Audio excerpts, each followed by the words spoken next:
พี่น้องเกิดข่าวดราม่ากับวงการหมอลำวงการตลกหมอลำอีกแล้วกับการแสดงของคณะขวัญใจแฟนๆแมนจักรพันธ์ไปแสดงอยู่จังหวัดแห่งใดแห่งหนึ่งนี่ละคณะที่มีการแสดงตลกกันอยู่นั่นพี่น้องเอ่ยพันมีเจ้าหน้าที่ผู้หนึ่งใส่สุดคล้ายๆสุดสีคิมคือจังอพ่อปลอนี่ล่ะพี่น้องเอ่ยขึ้นไปบอกเขาว่าบ่เอาตลกบ้านนี่บ่เอาตลกเช่าบ่เอาตลกปะนะว่านั่นน่ะโอ้ยเขากำลังแสดงอยู่แม่พี่น้องนักแสดงจนว่านาลาเบิดตลกจนว่านาลาเบิดว่าซั่นแล้วมาโพสต์นั่นน่ะเคยเห็นตั้งแต่ผู้อื่นเว้าว่าเล่นตลกยากบ่เนาะพอกับเจ้าของพะนะว่าโอ้ยรู้ตนชาติให้ไปไล่เขาลงแหมพี่น้อง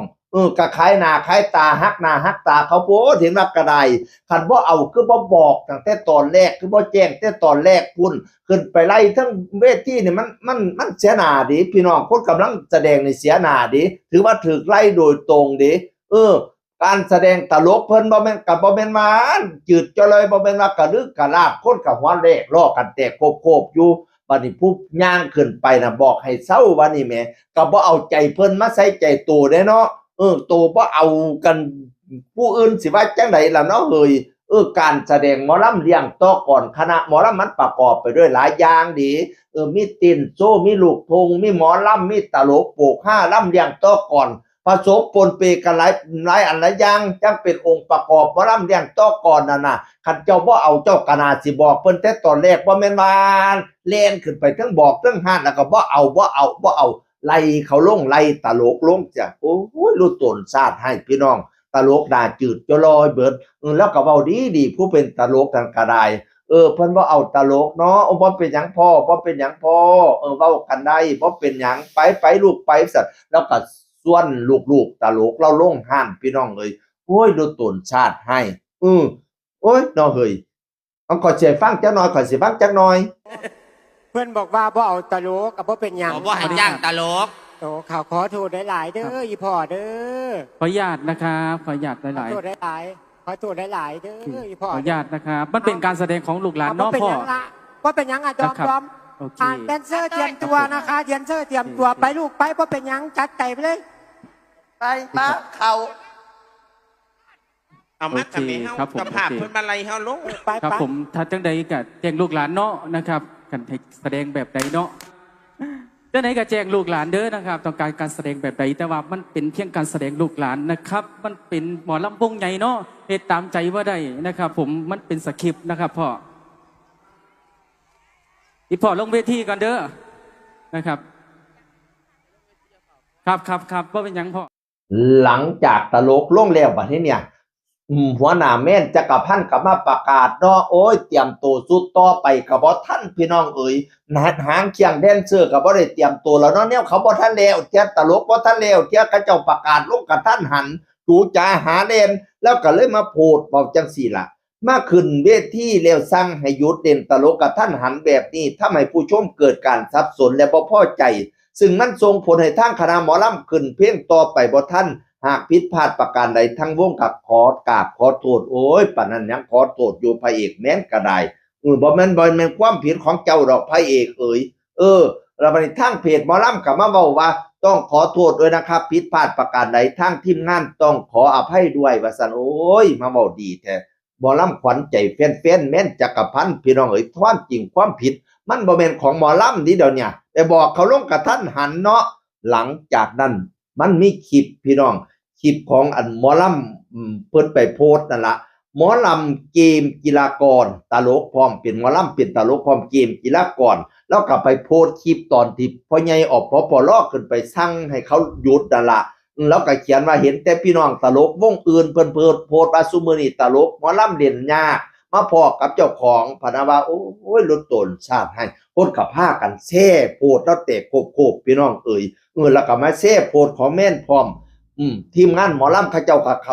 สามัคคีกันดีเด้หมอลำเสียงวิหกนกพงศกรก็ออกมาแช่โพสต์แล้วก็เขียนว่าซื่นชมทีมงานของพี่แม่นจักรพันธ์เรื่องนี้เห็นใจตลกมากๆเลยเข้าใจว่าบ่ให้เข้าใจว่าพี่แม่นน่ะบ่อยากให้เกิดปัญหาแต่ถ้าเป็นนกหรือสิยุติการแสดงทันทีจนกว่าเจ้าภาพน่ะสิมาเอาเจ้าหน้าที่ฝ่ายที่ดูแลงาน มาเอาผู้นี้ลงจากเวทีการกระโจนขึ้นเรื่องเวทีในคณะแสดงทำแบบนี้ถือว่าบ่ให้เกียรตินักแสดงบ่ให้เกียรตินักแสดงบ่ให้เกียรติตลกสิเอาตั้งแต่ตามอารมณ์เจ้าของอย่างเดียวในวงเล็บเมาบ่ได้ผมเพิ่งเคยเห็นแบบนี้ปกติแค่คนเมาก็เห็นแต่แค่คนเมามาหน้าเวทีกระโจนขึ้นมาแสดงอันนี้ใส่สุดเต็มยศใส่เครื่องแบบโธ่ฝากกูนำซุ่มซนอบรมแน่ว่าซั่นว่านั่นอุ้ยแล้วก็เขียนยาวเติบพี่น้องเป็นการเฮ็ดให้หมอลำตลกนักแสดงเขาเสียหน้าเสียตาพะนะว่านั่นน่ะบัดนี้บอยสิได้ใส่เข้ามาแซ่โพดคือกันแซ่โพดแล้วก็เขียนว่าถือเป็นการดูหมิ่นกันคักมันมีหลายวิธีหากบ่พอใจในส่วนใดก็น่าสิประสานกันหลังไมค์ประสานหลังเวที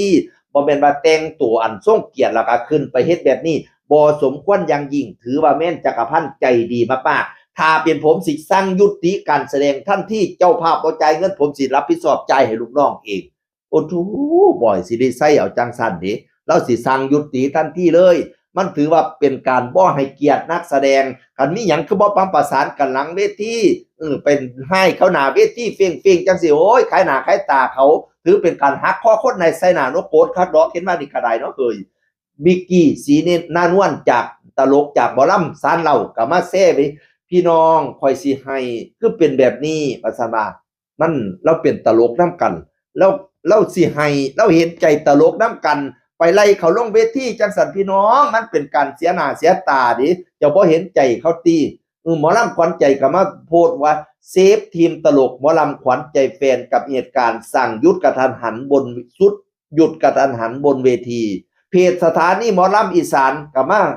แซ่โพสต์นี้ไล่ตลกให้เศร้าเลยเกิดอะไรขึ้นรีบตวนหมอลำว่าซั่นว่าโอ้ยมีแต่คนเห็นใจตลกพี่น้องเอ้ยใส่สุดเครื่องแบบเมาขึ้นมาดาตอนกำลังเล่นตลกจนทุกข่อยหน้าลาเบิดทุกคนว่าซั่นอันนี้ตลกโอดคนไล่หัวใจหนึ่งในทีมงานตลกใส่สุดเครื่องแบบเมาขึ้นมาดาจนว่าสุข่อยหน้าลาสุคนเลย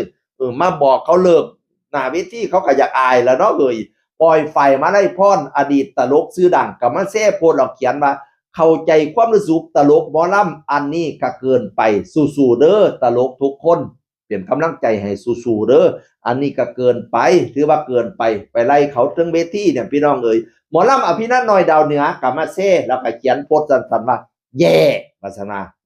ขึ้นไปไล่เขาถึงเวทีน่ะแย่หลายคนแสดงความเห็นอกเห็นใจตลกหมอลำพี่น้องเอ้ยคันบ่เอาอีหยังก็น่าสิไปตกลงกันหลังเวทีอันนี้บ่เอาเด้ออันนี้บ่เอาเด้อบ่แม่นว่าไป